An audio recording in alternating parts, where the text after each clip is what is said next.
tinanong ko kung may dumaang babae na No-show si Cabral sa hearing ngayong Lunes.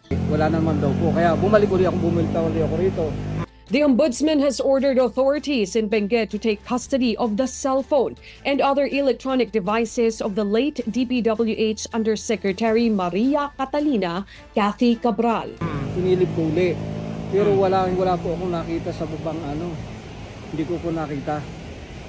Pagkamatay ni ex-DPWH Undersecretary Cabral, hindi pa nakikitaan ng foul play sa inisyal na investigasyon. Ayun, pinawali ako ng hotel. Tatanungin ko sa hotel kung pumunta. Anong oras yun? Ano na po yun? Pasado alas 5 na. I can see that Yusek Maria Catalina Cabral was invited but I don't see her. Okay. Pagdating ko doon, wala pa daw po. Di bumalik uli ako papunta rito. Sinuyod ko uli papunta rito. Tinignan ko uli ito. Kasi sa baka ako nagtambay-tambay ng wala po. I think for former Undersecretary Cabral, I just want to inform the body that I officially accepted the courtesy resignation of Undersecretary Cabral 2 nights ago. Doon na po nagpunta na ako sa pulis para magpatulo kasi wala po akong flashlight para makita yung baba. Ayun na po, yung pagsilip dito galit namin, na-flashlight niya na doon may tao na doon sa baba. Yun sa 15, na binanggit ni yung Pangulo. Palagay ko po meron dahil... Palagay mo? Opo. You have to be... pasensya na po, Your firm. Honor, Mr. Chair, kasi hindi po ako operation. Okay, last question.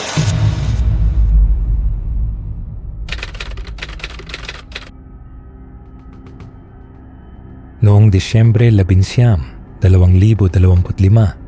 natagpuan ang labi ng isang dating mataas na opisyal ng gobyerno sa ilalim ng isang bangin sa Benguet. Ang mga pangyayari, tunay na kahinahinala. Ang timing, napaka-convenient para sa ilan, ngunit tuluyang nagwakas para sa iba. Ito ang kwento ni Maria Catalina A. Cabral, isang babaeng ginugol ang 4 na dekada ng kanyang buhay sa pagtatayo ng mga kalsada at infrastruktura ng Pilipinas. Ngunit natagpuang wala ng buhay sa tabi ng ilog 20 hanggang 30 metro sa ibaba ng highway, ilang araw bago sana siya humarap at tumistigo sa Kongreso. Ngayon, lalakbayin natin kung ano ang ating alam, ano ang hindi natin alam, at higit sa lahat, ano ang dapat nating questionin.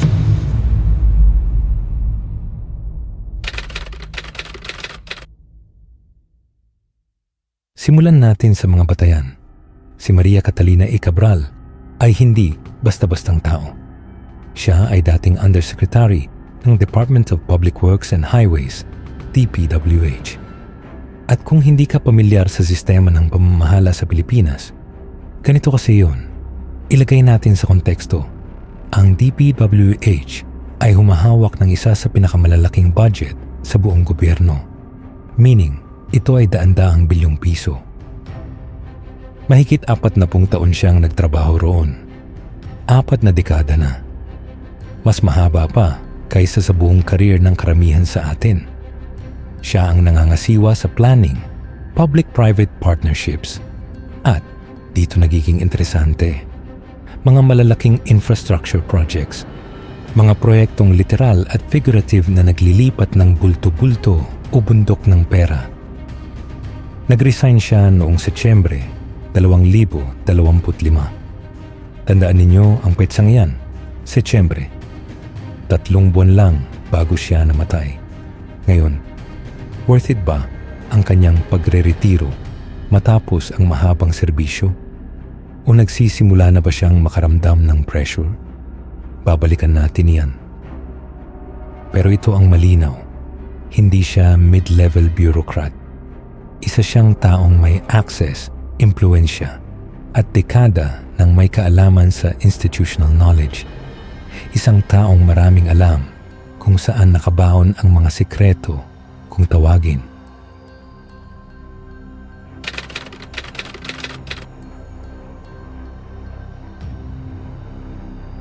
Pag-usapan natin ang Disyembre 18, 2025. 25. Isang araw nitong Huwebes. Ayon sa opisyal na salaysay, doon nagsimulang gumuho ang lahat. Literal. 3:00 ng hapon, bumibiyahe si Cabral kasama ang kanyang driver sa Cannon Road patungong La Union. Ang Cannon Road, para sa hindi nakakaalam, ay isang kilalang delikado at paikot-ikot na mountain highway. Maganda sa mata, oo, pero matagal na rin itong kumikitil ng buhay. Dito na nagiging kakaiba ang kwento. Ayon sa ulat, hiniling daw ni Cabral na iwan muna siya ng kanyang driver sa isang lugar na tinatawag na Maramal, Barangay Camp 4. Iniwan siyang mag-isa sa gitna ng bundok. Hapon na. Bakit? Walang malinaw na paliwanag. Hindi pinalawik ito ng opisyal na ulat at iyon pa lang, red flag na. 5:00 ng hapon. Bumalik ang driver para sunduin siya. Pero may problema. Wala na si Cabral. Nawawala. Kaya ano ang ginawa ng driver? Naghanap siya. Sa loob ng 2 oras.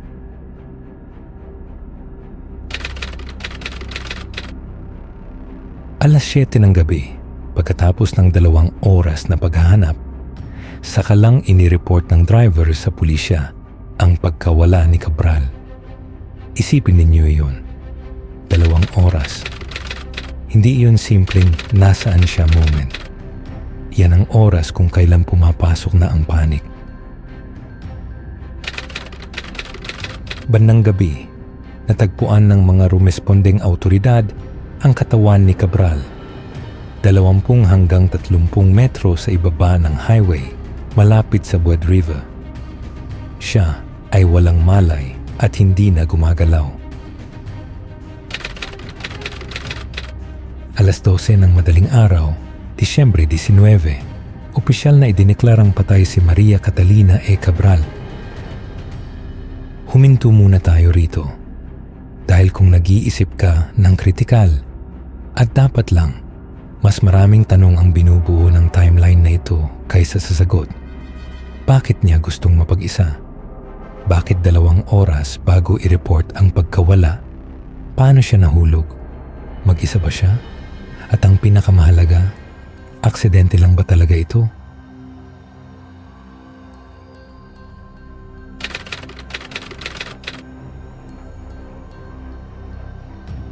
Ano na ang alam natin tungkol sa investigasyon? Ayon sa mga autoridad, ito ay ongoing. Iyan ang opisyal na linya. Ongoing. Isang salitang mukhang reassuring pero wala talagang sinasabi. Ongoing mula kailan? Ano na ang nahanap? Ano ba talaga ang hinahanap nila? Ito ang alam natin. Inatasan ng Office of the Ombudsman ang mga autoridad sa Benguet na i-preserve ang cellphone at electronic devices ni Cabral. Interesante iyan. Dahil sa mga simpleng aksidente, hindi agad kinukumpiska ang telepono ng biktima. Ginagawa lang iyan kapag may hinala ng foul play o kapag mahalagang malaman kung sino ang kausap niya o kung may laman ang phone na posibleng makasagabal sa ilang makapangyarihang tao. Naglabas din ng pahayag ang DPWH, ang dati niyang ahensya. Maayos, propesyonal, nagpaabot ng pakikiramay, kinilala ang kanyang dekada ng serbisyo at hiniling ang respeto sa privacy ng pamilya. Lahat tama, lahat ligtas, lahat napaka-general. Pero pansinin ninyo kung ano ang hindi nila sinabi. Hindi nila ipinagtanggol ang kanyang reputasyon. Hindi nila binigyang diin ang kanyang integridad. Parang kinilala lang nila na siya ay nabuhay at ngayon ay wala na.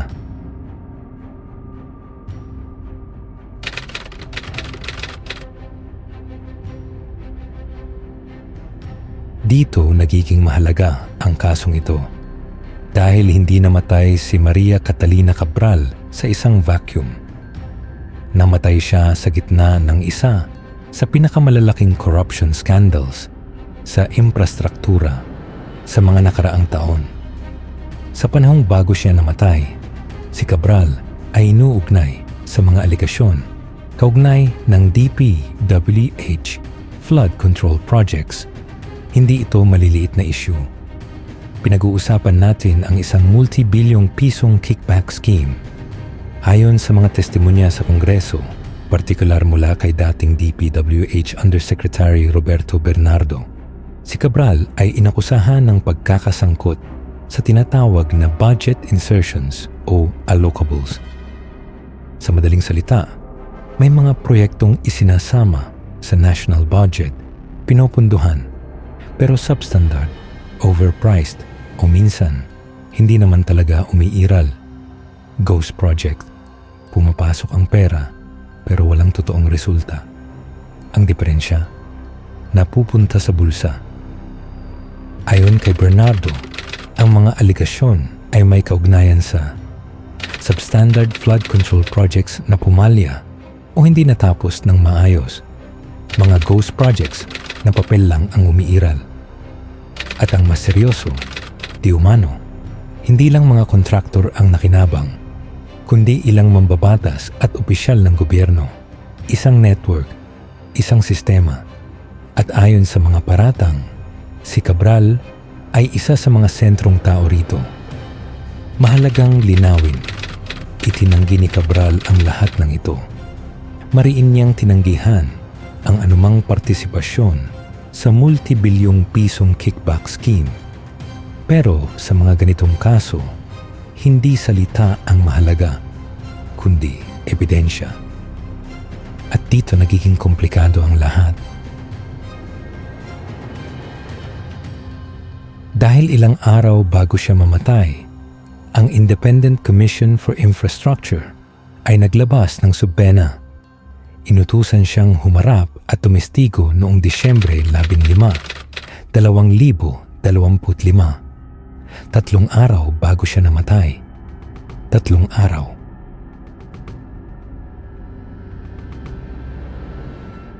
Hindi siya nakarating. Hindi siya nakapagsalita. At ngayon, hindi na siya kailanman makakapagsalita. Isipin ninyo ang timing. Ang taong di umano'y may alam kung saan napunta ang pera, kung sino ang sangkot, at paano gumana ang sistema. Ang taong posibleng makapagbabagsak ng maraming opisyal. Namatay bago siya makapagsalita sa ilalim ng panunumpa para sa ating batas. Hindi ko sinasabing ito na ang mangyayari. Sinasabi ko lang, dapat tayong magtanong.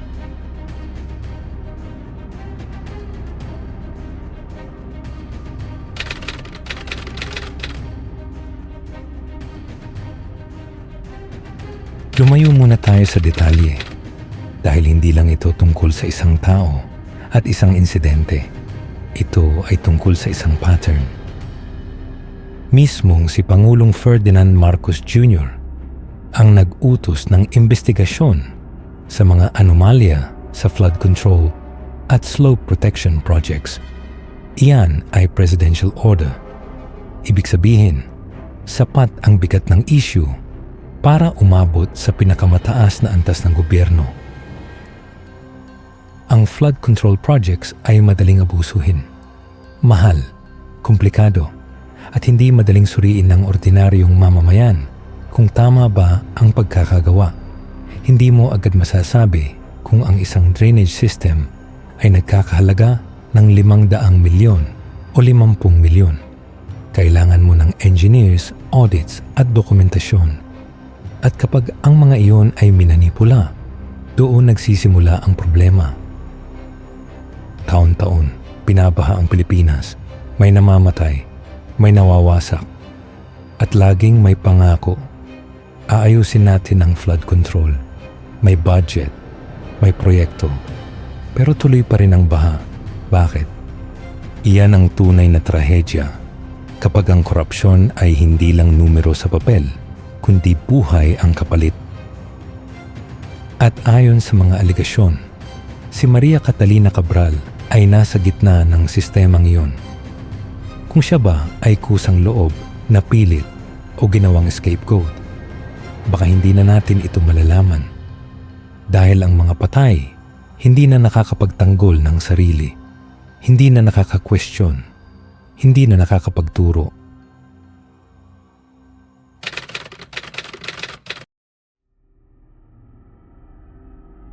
Kaya, ihiwalay natin ang katotohanan sa mga haka-haka. Patay na si Maria Catalina Cabral. Natagpuan ang kanyang katawan 20 hanggang 30 metro sa ibaba ng Cannon Road. Ang oras ng pagkamatay ay gabi ng Disyembre 18 hanggang madaling araw ng Disyembre 19. Ongoing ang investigasyon. May subena para sa kanyang testimonya. May public allegations ng corruption. Inutusan ng ombudsman ang preservation ng kanyang devices. Ang eksaktong pangyayari ng kanyang pagkahulog.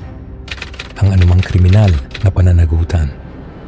Ang direktang ugnayan ng kanyang pagkamatay sa corruption scandal. Sa ganitong mga kaso, ang kakulangan ng impormasyon ay impormasyon mismo. Habang tumatagal, mas maraming pagkakataon para mawala ang ebidensya. Hindi magtugma ang mga kwento at mailibing ang katotohanan. Minsan, literal. Kaya, saan tayo hahantong? Si Maria Catalina Cabral ay naglingkod ng 40 taon. Humawak ng bilyon-bilyong piso, inakusahan, sinulpi na, at ngayon, patay na. Guilty ba siya? Hindi natin alam. Aksidente ba ito? Hindi natin alam. Malalaman pa ba natin ang buong katotohanan? May posibilidad na hindi.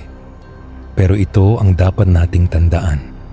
Kapag ang isang mahalagang saksi sa isang malaking corruption scandal ay namatay sa kahina-hinalang paraan bago ito tumistigo, hindi lang iyon trahedya. Iyan ay kabiguan ng sistema. At sa susunod na baha, sa susunod na may masirang muli na komunidad, sa susunod na tanong na nasaan ang pera, alalahanin natin ang kasong ito. Panatiling kritikal, panatiling mapanuri, at huwag tanggapin ang madaling sagot sa mahihirap na tanong.